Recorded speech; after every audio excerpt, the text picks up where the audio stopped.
하나님 주신 말씀 우리가 또 받도록 하겠습니다. 사도행전 6장 1절부터 7절까지 말씀입니다. 하나님 말씀 받겠습니다. 그때 제자가 더 많아졌는데 헬라파 유대인들이 자기의 과부들이 매일의 구제에 빠짐으로 히브리파 사람을 원망하니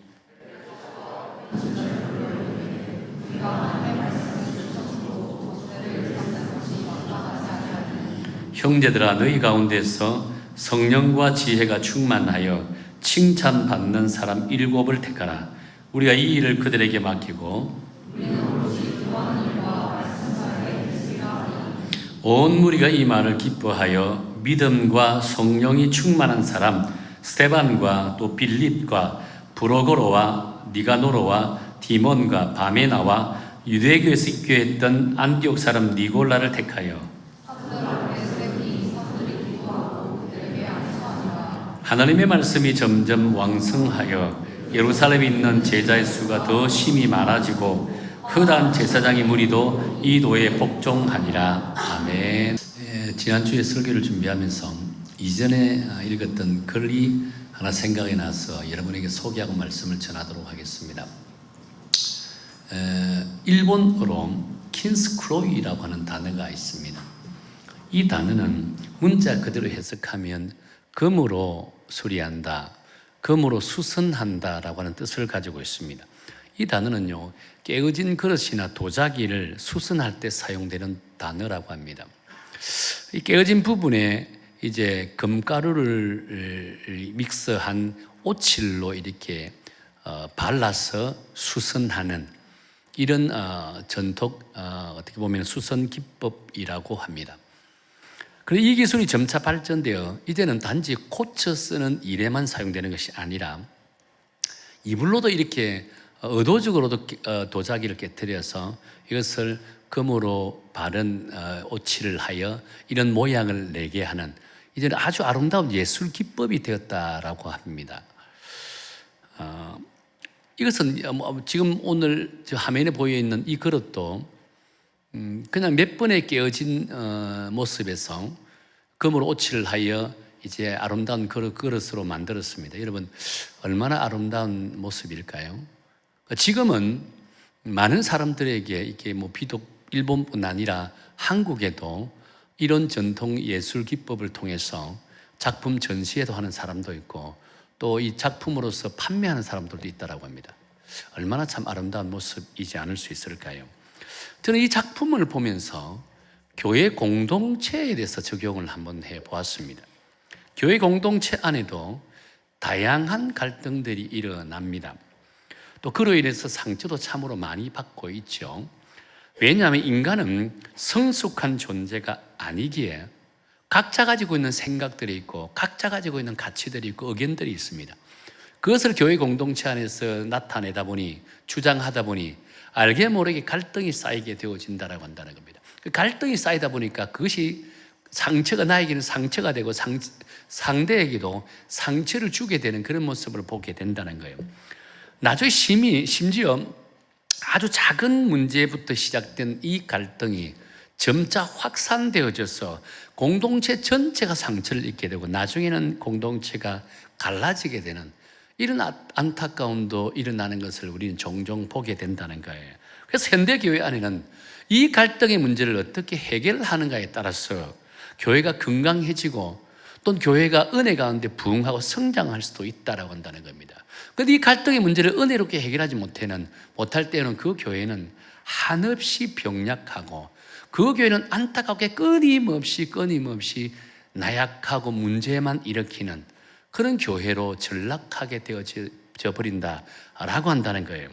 이런 의미에서 오늘 우리가 함께 읽은 본문은요, 현대 교회가 가지고 있는 이 갈등의 문제, 이 갈등의 문제를 어떻게 풀어나가야 될지, 또 이 갈등이 도리어 은혜로 성화시킬 수 있는 방법을 어떻게 이끌어 나가야 될지에 대해서 고민하고 있는 우리 그리스도인들에게 주는 아주 명확한 해답을 제시하고 있는 것이 오늘 우리가 함께 읽은 본문의 말씀의 내용이라고 할 수 있다는 겁니다.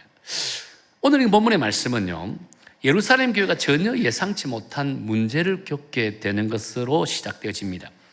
1절 시작은 이렇게 하죠. 부흥하는 예루살렘 교회의 모습을 드러내고 있습니다. 그런데 예루살렘 교회나 현대 교회나 신자들이 갑자기 많아지고 부흥을 하게 되면 이상하게 사단이라는 놈이 그것을 지켜보지 못한다는 겁니다. 끊임없이 방해하고 공격하는 그런 모습을 보게 된다는 겁니다. 끊임없이 교회를 공격해 온될 때 그 대표적인 공격 방법이 어떤 공격 방법일까요? 그 공동체 안에 갈등의 씨앗을 뿌려버립니다.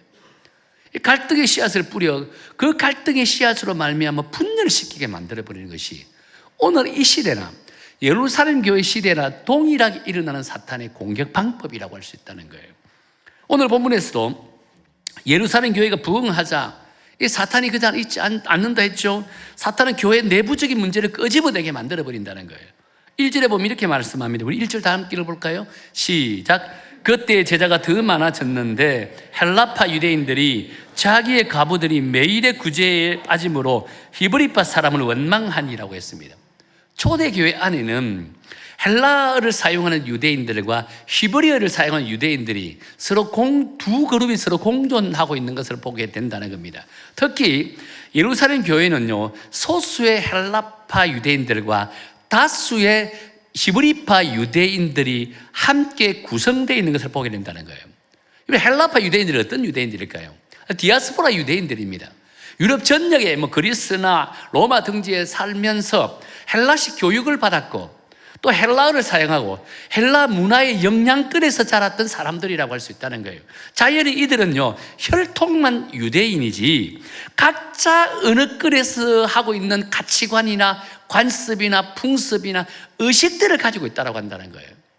그렇게 이방적인 사고방식을 가질 수밖에 없고요, 나름 자유분방한 그런 의식과 생각을 가질 수밖에 없다고 한다는 겁니다. 이들이 예수님을 믿고 그리스도인이 된 거예요. 예수를 믿고 그리스도인이 되니까 이제 예루살렘 교회 가서 이제 믿음 생활을 하고 싶은 그런 마음이 있는 거예요. 예루살렘 교회로 온 거예요. 반면 히브리파 유대인들은요, 팔레스타인 출생으로서 히브리와 아람어를 주로 사용하고 히브리 문화에서 관습을 배우면서 자란 사람들이라고 할 수 있다는 겁니다. 자연히 히브리적인 방식을 갖고 있어요. 아주 투철한 선민의식을 갖고 있다는 겁니다. 그렇다 보니까 그들의 생각은 전통적인 사고와 그 다음에 형식에 얽매여서 살아가는 대단히 보수적인 생각과 삶을 살아가고 있는 그런 부류라고 할 수 있다는 거예요. 그렇게 헬라파 유대인들이나 히브리파 유대인들은요, 끊임없이 갈등을 일으킬 수밖에 없어요. 생각이 다르고 너무나 다른데, 문화가 다르고 가치관이 다르고 그들이 가지고 있는 이상이 다른데 어떻게 하나가 될 수 있을까요? 끊임없이 갈등을 일으킬 수밖에 없었다라고 한다는 겁니다. 더군다나 이 당시 예루살렘 교회 주도권은요, 이 사도와 제자들이 주를 이루는 어떻게 보면 히브리파 유대인들이 이 예루살렘 교회의 주류를 행사하고 있다고 할 수 있다는 겁니다. 아마도 그들은 당시 가장 이슈가 되는 재정 관리에 대해서도 이 히브리파 유대인들이 주도권을 갖고 있지 않겠는가라고 본다는 겁니다. 그렇기에 이 헬라파 유대인들은요, 알게 모르게 소외감을 느끼고 있지 않았겠는가라고 본다는 거예요. 그로 인해서요, 또 조그만 갈등들이 막 생기고 있어요. 그게 결국은 두 부류가 같이 공존을 하고 있지만 그 내면에는 이 크고 작은 문제로 끊임없이 갈등을 일으키고 있는 거예요. 그러다가 이 갈등이 예부적으로 이제 탁 드러나게 된 결정적인 사건이 하나 있습니다. 그 사건은 가난한 과부를 돕는 일에 헬라파 유대인들이 소외를 당하기 시작했다고 한다는 거예요. 그래서 본문 1절에 보면 헬라파 유대인들이 히브리파 유대인들을 향해서 원망을 쏟아내고 있는 장면이 나오잖아요. 이렇게 말씀합니다. 제가 읽어드릴게요. 헬라파 유대인들이 자기의 과부들이 매일의 구제에 빠짐으로 히브리파 사람들을 원망하니라고 했다는 거예요. 자, 이 구절을 공동 번역 성경에서는 어떻게 번역하고 있냐면 이렇게 번역합니다. 그리스 말을 쓰는 유다인들이 본토 유다인들에게 불평을 터뜨리게 되었다. 그것은 그들의 과부들이 그날의 식량을 배급받을 때마다 푸대접을 받았기 때문이다라고 했다는 거예요. 저 교회가 히브리파 유대인들이 주류를 형성하다 보니까 히브리파 과부들이 헬라파 과부들보다 더 많은 혜택을 누리고 있다라고 한다는 거예요. 그리고 규제를 받는 것에 대해서는요, 여러분, 숫자가 많고 적음이 중요하지 않잖아요. 구제를 받는 일에는 모두가 공평해야 된다고 할 수 있습니다. 그런데 의도적이든 의도적이지 않든 정확하게는 알 수 없지만 분명한 사실은 헬라파 가부들이 어떻게 보면 좀 소외를 받고 있는, 손해를 보고 있는 그런 상황은 분명하다고 할 수 있다는 겁니다. 물론 보는 관점에 따라 차이는 있을 수 있겠죠. 그러나 소외를 받고 있다고 생각한 헬라파 유대인들은요, 어떻게 불만이, 안 그래도 여러 가지 일들로 인해서 소외당해서 갈등이 있는데 이 사건을 계기로 이제 표출을 하게 된다는 거예요. 그 불만을, 그 원망을 쏟아내기 시작했다고 한다는 겁니다. 사실 이 문제는 교회 안에서 큰 문제는이라고 할 수는 없어요. 사소한 문제라고 할 수 있어요. 그러나 이러한 사소한 일로 인해서 교회는 치명적인 상처를 받을 수 있다고 한다는 겁니다. 사탄은 이러한 사소한 일에 침투를 합니다. 그래서 사람들의 마음을 요동시키고 또 자극하여 갈등을 유발하게 만들어버린다는 겁니다. 이것이 사탄의 역할이라고 할 수 있는 거예요. 그렇게 교회는 사소한 일이라 할지라도, 그런 생각이 들다 할지라도 신중을 기하고 또 깊은 생각을 해야 된다고 할 수 있다는 거예요. 제가 아끼는 후배 목사님이 목회했던 교회에서 아주 사소한 일 같은 일로 인해서 교회가 엄청난 시험에 들어서 결국은 둘로 갈라지는 그런 경우들이 있었습니다. 이 후배 목사님은 세상적으로 스펙도 대단히 뛰어납니다. 우리가 요즘 일명 말하는 스카이 대학을 출신입니다. 그리고 또 아주 그 말씀도 잘 전합니다. 성격도 아주 온유합니다. 제가 정말 아끼는 후배 목사님 가운데 한 분입니다. 그런데 후배 목사님이 그 교회 담임으로 부임을 하게 됐다는 거예요. 그 부임하고 나는 역시나 이 후배 목사님 말씀도 잘하고 인품도 좋으니까 이 교회가 성장하고 부흥하기 시작했다는 거예요. 근데 여러분, 교회가 성장하고 부흥하다 보면 꼭 뒤따라오는 것이 있어요. 어떤 일일까요? 기존 성도와 새로운 성도 간에 알게 모르게 생기는 갈등이라고 할 수 있다고 한다는 겁니다. 알게 모르게 갈등이 생긴 거예요. 새로운 성도는 당연히 교회 새롭게 오게 되면 대단히 열심히 사역을 합니다. 토요일마다 일찍 와서 새벽기도 마치고 나면 구석구석을 청소했대요. 심지어 화장실도 청소하고 교회가 삐끗삐끗할 정도로 열심히 청소하고 가꿨대요. 그렇다면 기존 성도는 그동안 자기가 하지 못한 일을 하게 되면 격려하고 칭찬하는 게 당연하잖아요. 근데 사람의 심리는 그게 안 와요. 칭찬하고 격려해야 되는데 꼭 보면요, 사람이 이 경계심이 생겨요. 작은 일이 생길 때마다 꼬투리를 잡고 또 이런 이야기 저런 이야기 막 하는 게 되었다는 거예요. 그런 가운데 결정적인 사건이 하나 생겼습니다. 어떤 사건이냐면 교회 로비에 카페트를 이제 바꿔야 되는 거예요. 설교 가운데 이런 예화라 몇 번 들었던 걸 실제로 그런 일이 일어난 거예요. 이 카페트를 바꿔야 되는데 새로운 이제 토요일마다 와서 열심히 청소하는 그 새로운 성도의 리더격이 있던 그 장로님 한 분이 있어요. 그분은 카페트가 이제 교회가 너무 밝아지고 젊은 사람도 오고 있으니까 밝은 색, 파란색으로 깔아야 된다고 주장했습니다. 그러니까 이 기존 성도님 가운데 장로님은요, 아니 어찌 교회에서 빨간색으로 해야지 파란색으로 할 수 있다, 이렇게 주장을 합니다. 자, 이런 문제 생기면 그냥 갈등하고 주장하지 말고 맨 먼저 담임 목사님 뭘 하면 좋겠습니까? 라고 물으면요, 갈등이 안 생겨요. 그런 일이 묻지를 않아요. 그래도 이 새로운 성도들은요, 그 장로님 중심으로 파란색을 깔자고 주장하게 됐고, 또 기존 성도들은요, 기존 성도 장로님 주장하는 빨간색 주장하는 그 빨간색으로 해야 된다고. 이제 이게 내 의지와 상관없이 색깔 논쟁이 벌어지기 시작하는 거예요. 빨간색을 주장하는 기존 성도와 파란색을 주장하는 새로운 성도 간에 대립과 갈등이 생기기 시작했다는 거예요. 근데 문제는 이 대립과 갈등이 생기면 결국은요, 이 하살이 어디로 돌아가는 줄 아세요? 이 하살이 담임 목사한테 가는 거예요. 목사님은 빨간색이든 파란색이 중요하지 않아요. 그럼에도 불구하고 기존 성도들은 모든 책임을 담임 목사한테 돌려버리는 거예요. 사람의 심리는 내 편이 아니면 적으로 간주하는 참 못된 성향들을 가지고 있어요. 그러니까 기존 성도는 자기 편을 안 들어준다고 그냥 목사님을 함께 공격합니다. 그러면 결국은 목사님을 쫓아내는 운동을 벌이게 되는 거예요. 목사님 자기 의지와 상관없이 이 새로운 성도 편이 되어서 교회에서 쫓겨나서 옆에 이웃에다가 교회를 개척하, 거기서 교회를 개척했다는 거예요. 얼마나 참 불행한 일이라고 할 수 있을까요? 그렇다면 남아있는 교회는 어떻게 됐을까? 몇 년이 흘러가도 지금도 엉망진창한 교회가 되었습니다. 교회 그런 교회 오겠습니까? 교회도 다 떠나고 나이 드신 분만 얼마 남아있는 거예요. 엉망진창한 교회가 되어버린 거예요.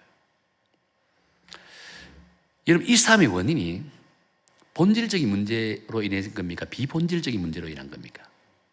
비본질적인 문제로 일어난 일이라 할 수 있잖아요. 여러분, 사탄은 결코 본질적인 문제에 개입하지 않습니다. 사탄은요, 항상 비본질 문제에 개입해서 사람의 마음을 흔들고 자극하여 파당을 짓게 하고 서로 물어뜯게 싸우게 만들어버린다는 거예요. 그래서 거기서 힘 다 빼게 만들고 실제 본질적인 일을 하지 못하게 만들어버리는 거예요. 지금 예루살렘 교회가 이런 지경에 놓였다고 할 수 있다는 겁니다. 비본질적인 문제로 인해서 파당이 지어져서 서로 원망을 하고 서로 탓하는 지경에까지 이르게 되었다고 한다는 겁니다. 아마 오늘날 같았으면 이런 문제가 시발점이 돼서 서로 상처를 주고 교회가 나눠졌을 거예요. 갈라졌을 거예요. 새로운 교단이 들어섰을 거예요. 자, 그렇다면 예루살렘 교회 사도들은 이 문제에 대해서 어떤 반응을 나타나게 될까요? 어떻게 반응할까요? 한번 볼까요? 4절입니다. 제가 한번 읽어드릴게요. 우리는 오로지 기도하는 일과 말씀 사이에 힘선 일이라고 했다는 겁니다. 지금 사단은 예루살렘 교회 성도들에게 비본질적인 문제로 싸움을 하게 바닥을 이루어 서로 물어뜯게 유도를 하고 있는데, 놀랍게도 사도들은요, 이런 사단의 속임수에 전혀 요동하지 않았다고 했다는 거예요. 도리어 이 갈등의 문제를 통해서 사역의 본질이 무엇인지를 들여다보기 시작했다고 한다는 거예요. 이것이 진정 교회 리더들이 가져야 될 믿음의 자세라고 할 수 있는 거예요. 그리고 사도들은 이 갈등의 문제를 감추려고 하지 않았습니다. 이 갈등의 문제를 드러내고 인간적인 방법으로 해결하려고 노력하지도 않았다는 겁니다.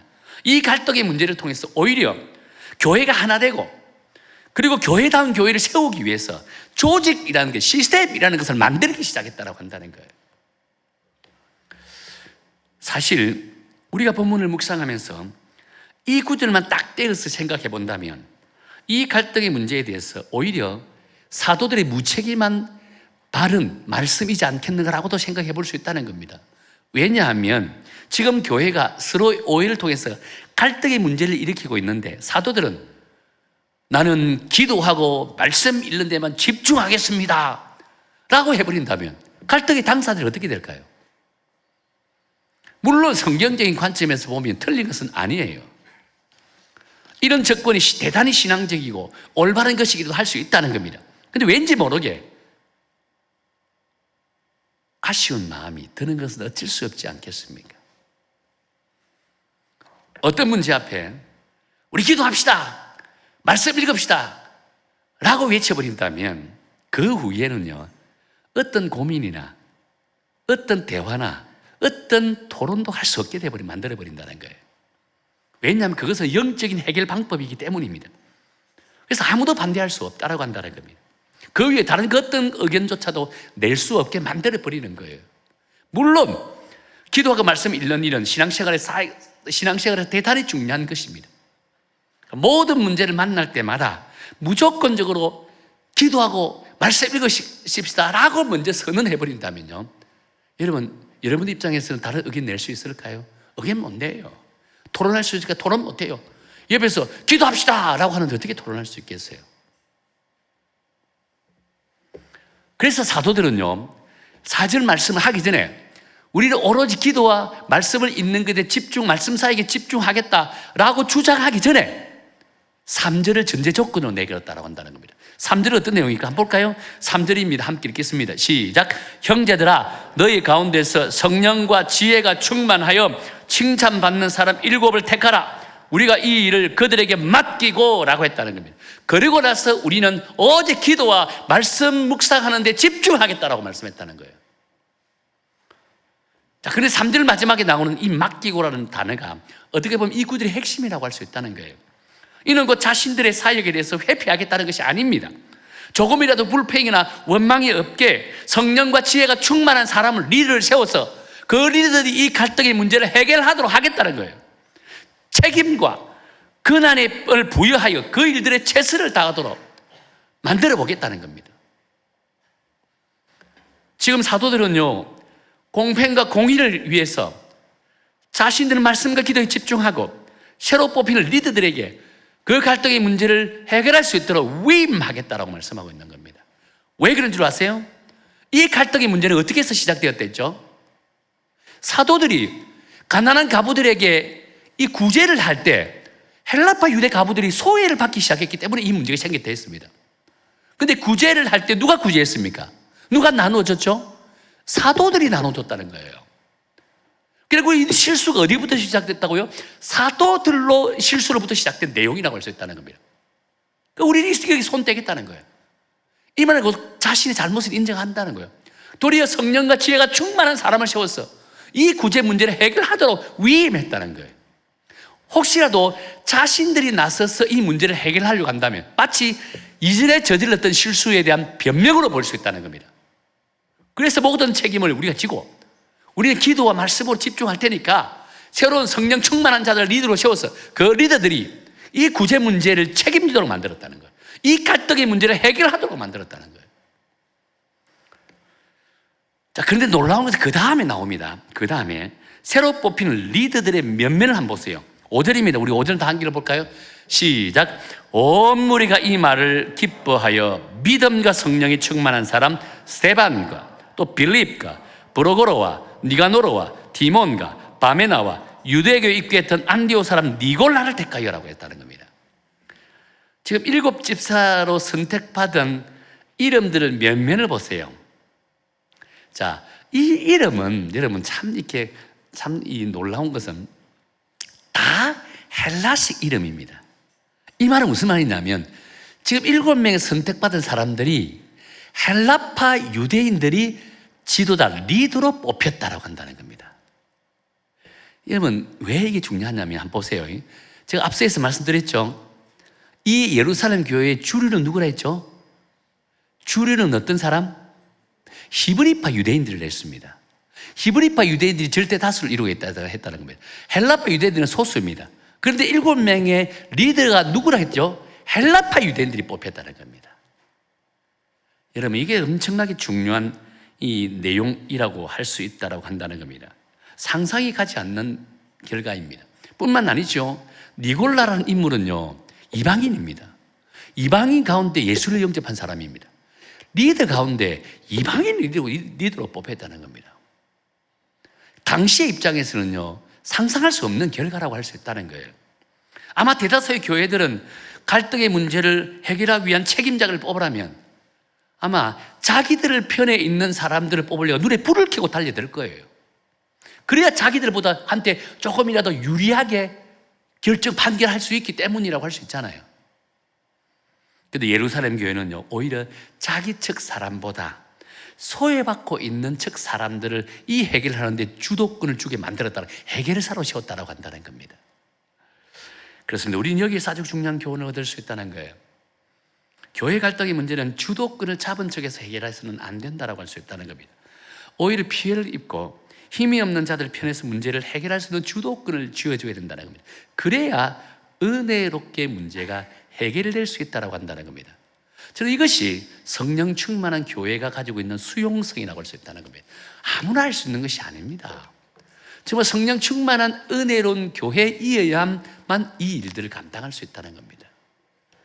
만일 예루살렘 교회가 구제 문제를 해결하기 위해서 다수를 이루는 히브리파 유대인들을 해결사 리더로 세웠더라면 어떤 문제가 벌어졌을까요? 아마 문제 해결에 초점을 맞추는 것이 아니라 문제를 제기했던 헬라파 유대인들을 치리하고 출교시키기 바빴지 않겠는가라고 본다는 겁니다. 그런데 지금 예루살렘 교회는요 성령이 충만한 교회라고 했습니다. 그래서 가장 은혜롭고 십자가의 정신으로 이 문제를 바라봤다는 겁니다. 이 가장 은혜롭다 보니까 십자가의 정신으로 리더를 뽑고 그 문제를 해결하려고 했다는 거예요. 이런 십자가의 정신은 어떤 정신일까요? 십자가의 정신은 자기 희생입니다. 내려놓음이라고 할 수 있다는 겁니다. 지금 예루살렘 교회가 성령이 충만하니까 내려놓음과 자기 희생을 할 수 있었다는 거예요. 이 내려놓음과 자기 희생이 있으니까 헬라파 유대인들이 리더로 뽑히고 그들을 통해서 은혜롭게 이 문제를 해결하게 만들었다라고 할 수 있다는 거예요. 그렇습니다. 믿음의 공동체 안에서 생기는 갈등의 문제는요 내가 힘이 있다고 했어. 내가 다수의 지지를 받고 있다 했어. 내가 많은 것을 알고 있다 했어. 문제를 풀겠다고 나서게 되면 심각한 문제를 초래할 수 있다고 한다는 거예요. 왜냐하면 힘 있는 쪽에서 갈등의 문제를 하려고 더 달려든다면요, 그 갈등의 문제를 오히려 더 큰 상처만 남길 수 있기 때문이라고 한다는 겁니다. 사람의 죄된 본성은요, 힘으로 군림하고자 하는 이런 안타까운 모습을 가지고 있다고 한다는 거예요. 교회도 마찬가지라는 거예요. 교회도 힘을 가지고 있는 그 힘으로 힘없는 사람 위에 군림하려고 하는 그런 생각을 가지고 있는 참으로 어리석은 사람들이 교회 안에도 존재하고 있다는 거예요. 그런 사람들이 리더가 되어서는 안 되는 거예요. 그런 사람들이 문제 해결에 앞장서서도 안 된다고 한다는 거예요. 제가 이민 목회를 마무리 지을 때 미주 저희 교단 안에 풀지 못하는 하나의 문제가 있었습니다. 그 문제는 LA에서 급성장했던 교회가 하나 있었습니다. 이민교에서 급성장했다는 건 참 대단한 겁니다. 숫자도 많이 모이고 교회도 엄청난 교회당을 구입했습니다. 그리고 얼마 있지 않아서 아주 사소한 문제가 생겨 그 사소한 일로 인해서 점점 더 그 큰 갈등이 되게 되고 나중에는 목사 측과 장로 측이 이 싸움을 벌이는 지경에 이르다는 겁니다. 그것이 1, 2년 아닙니다. 6, 7년 동안 계속 이어졌다고 한다는 겁니다. 교단은 가만히 있었을까요? 교단도 나서게 됩니다. 교단도 이제 문제가 생기다니까 교단 차원에서 정권회의를 파송합니다. 정권회의 파송할 때마다 목사 측 가까운 사람들이 정권회의를 파송하게 되면 바로 파송받자마자 교회 가가지고 장로 측 사람들 다 치료해버립니다. 또 장로 측 가까운 사람들이 또 이게 정권회의를 파송하게 되면요, 목사 측 사람들 다 치료해버린다는 거예요. 이런 일들이 그 6, 7년 동안 끊임없이 반복되면서 일어나게 됐다는 겁니다. 그러다 보니까 이분들 어디로? 세상 법정에 가게 되면 세상 법정에서 계속 싸우고 있는 거예요. 서로가 잘났다고 싸우고 있는 거예요. 그런데 결국은 이런 오랜 시간 동안 교단에서 정권위원 파송되니까 이 정권위원이 와서 이번에는 장로 측, 다음에는 목사 측만 치료해버리니까 상처를 누가 받죠? 성도들이 받는 거예요. 오랫동안 이런 상처가 받다 보니까 골이 깊다 보니까 나중에 교인들 다 떠나버렸어요. 나중에는요, 목사층 몇 사람, 장로층 몇 사람만 남아요. 그러면서 이제 어떤 싸움을 하고 벌이는 줄 아세요? 교회당은 큰 교회당을 샀거든요. 이 교회당 서로 차지하려고 교회당 따먹기, 이 서로 싸우고 있는 거예요. 물론 변호사를 오랫동안 6년 정도 사용하다 보니까 교회 그리 큰 교회당의 3분의 2가 변호사 비용으로 다 나갔어요. 이제 한 3분의 1만 남은 거예요. 이 3분의 1을 서로 차지하려고 싸우고 있는 거예요. 그때 교단에서 마지막으로 정권위원을 한 번 더 파송화됐어요. 그러면 이번에는 양쪽 다 아무 일면식이 없는, 아무 이해관계가 없는 이 정권위원을 파송화됐습니다. 그러면서 느닷없이 저를 정권위원회 서기로 파송하게 되는 거예요. 그 당시 제가 40대입니다. 제일 젊은 목사입니다. 느닷없이 저한테 정권위원회로 파송을 제가 정권위로 나가라고 하는 거예요. 서기를 맡고 이제 나갔습니다. 나가가지고 제가 한 일이 뭔지 아세요? 저는 양쪽 다 몰라요. 이해관계 전혀 없습니다. 그래서 양쪽 이야기를 듣는 거예요. 듣고 또 양쪽의 신뢰관계를 회복하기 위해서 갈 때마다 같이 밥 먹고, 점심은 장로 측 사람들하고 먹으면 저녁은 목사 측 사람하고 먹고 밥 먹는 것밖에 없어요. 이야기 들어주고. 몇 달을 그래 있습니다. 이러면 애틀란타에서 LA 가기가 쉬운 게 아닙니다. 그래, 한 달에 두세 번 가면요, 교회 돌보기 진짜 힘들어요. 그럼에도 불구하고 그렇게 하다 보니 어느 순간에 서로 이제 신뢰관계가 형성돼요. 대화가 되더라는 겁니다. 그러다 보니까 이제 장로 측과 목사 측 사람 불러서 화해시키고 수술을 하게 되었다고 했다는 겁니다. 제 자랑하는 건 결코 아닙니다. 제 자랑하는 말은 아니고. 저는 이러한 사건을 경험하면서 교회 갈등의 문제는 교회 자체적으로 해결해야 된다는 것을 새삼 깨닫게 되었다고 한다는 겁니다. 교회 문제에 대해서 외부에서 개입하거나 세상 법정으로 가지게 되면 교회는 망하고 성도도 망하고 심지어 당사자는 더 크게 망하더라 라고 한다는 겁니다. 왜냐하면 외부나 세상은요, 교회 상황을 전혀 이해하지 못합니다. 문제 해결의 배경에는 사랑이라는 것이 깔려 있어야 되는데 이 사랑이 없어요. 힘의 논리로 이 문제를 접근한다는 거예요. 그러니까 오히려 더 큰 상처만 남기게 되었다고 한다는 겁니다. 그렇게 교회 갈등의 문제는요, 교회 구성원들이 제일 잘 알기 때문에 교회 안에서 성령과 지혜가 충만한 사람들을 세워서 그분들이 이 문제를 해결하도록 맡겨야 된다는 거예요. 그럴 때 교회는 은혜롭게 그 문제를 해결할 수 있고, 그 갈등의 문제가 새롭게 교회가 하나 되고 성장할 수 있는 기회가 될 수 있다고 할 수 있다는 거예요. 오늘 본문에 구제 문제를 해결하려고 리더를 뽑힌 이들을 소개할 때 뭐라고 소개합니까? 5절에 보면 이렇게 말씀하잖아요. 온 무리가 이 말을 기뻐하여 믿음과 성령이 충만한 사람이라고 합니다. 여기서 성령이 충만하다는 것은요, 언제나 하나님 중심이고 말씀 중심이라는 겁니다. 무엇보다도 하나님의 뜻을 앞세우고 하나님의 영광을 드러낸다는 거예요. 모두 하나님의 관점에서 바라본다는 거예요. 갈등의 문제를 바라볼 때도 네 편, 내 편의 관점에서 바라보는 것이 아니라 하나님의 관점에서 그 문제를 바라보기를 원한다는 겁니다. 그러니 이 문제가 어떻게 해결될까요? 은혜롭게 해결될 수밖에 없는 거예요. 네 편, 내 편 관점이 아니라 하나님의 관점에서 문제를 바라보니까 어떻게 이 문제가 안 풀릴 수 있을까요? 정의롭게, 공의롭게, 은혜롭게 이 문제를 풀려나갈 수밖에 없다고 할 수 있다는 거예요. 예루살렘 교회가 그런 교회였다고 한다는 겁니다. 은혜롭게 문제를 풀었습니다. 자, 그러게 어떤 일이 벌어지게 될까요? 예루살렘 교회가 갈등의 문제를 은혜롭게 해결하니까 어떤 일이 생기냐면요, 7절 볼게요. 7절 다 한번 읽을까요? 읽겠습니다. 시작. 하나님의 말씀이 점점 왕성하여 예루살렘에 있는 제자의 수가 심히 많아지고 허다한 제사장의 무리도 이 도에 복종하니라라고 했다는 거예요.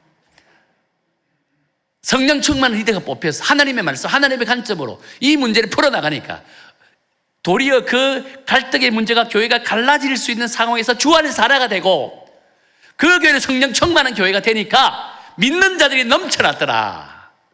제사장들조차도 복음 앞에서 무릎을 꿇더라. 순종하더라라고 말씀하고 있다는 겁니다. 이것이 갈등의 위기가 기회가 되는 놀라운 은혜의 역사라고 할 수 있다고 한다는 거예요. 사랑하는 성도 여러분, 우리 여성교회가 이런 교회가 되기를 원합니다. 우리 여성교회 예루살렘 교회 같은 그런 교회가 되기를 원합니다. 그 어떤 갈등의 문제가 솟아난다 할지라도 오히려 그 갈등이 교회가 주 안에서 하나 되고 무엇보다 하나님의 영광이 드러나서 날마다 부흥 성장하는 그런 교회가 되기를 원한다는 겁니다. 그렇게 하기 위해서는요, 이 갈등의 문제를 어떻게 해결하는가? 어떻게 해결해야 된다고요? 성령과 지혜가 충만한 사람들을 앞세워서 그분들이 이 문제를 해결할 수 있도록 위임하는 거예요.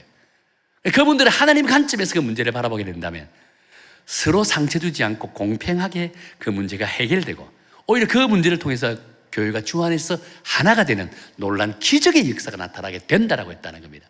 그런 교회가 부흥합니다. 그런 교회가 성장한다라고 할 수 있다는 거예요. 우리 여성교회 이런 교회가 되기를 축원합니다. 또 이런 교회에서 믿음 생활하는 성도들은요, 세상에서도 기뻐요. 주일날 교회하면 날마다 인상 찌푸리고 또 무슨 일 있나 고민하고 돌아가면 일주일 동안 마음 편하겠습니까?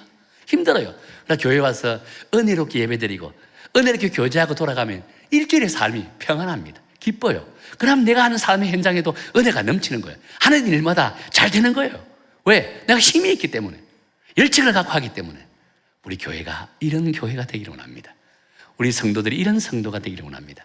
그래서 여러분, 우리 교회가 날로 부흥할 뿐 아니라 여러분의 개인의 삶도 하나님의 영광이 드러나고 여러분 삶의 현장에 날마다 형통의 축복이 임하는 그런 은혜로운 성도와 교회가 되기를 예수님 이름으로 축원합니다.